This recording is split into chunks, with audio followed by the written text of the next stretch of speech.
When it comes to our plant material in our play spaces, we want to do our annual pruning. Usually happens early May once we start to see new growth on the shrubs.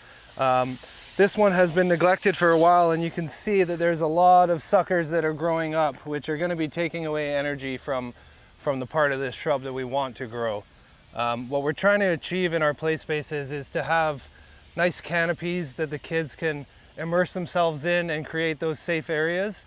So on something like this, which has been neglected in a while, we really want to make sure that we prune out all of these what we call suckers that just are taking energy from the part of the shrub that we want to grow. So we're going to prune all those out and clean this right up to create a nice canopy for the shrub.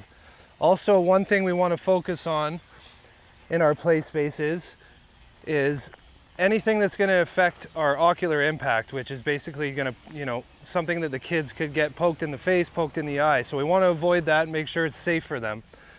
So things like these that are about at eye level that are poking out, we want to make sure we prune those right back.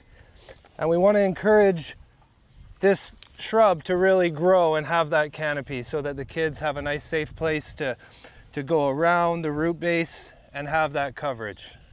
So we want to prune anything that's at an eye level that could be a potential hazard, and also these suckers that are taking a lot of energy from the tree's growth.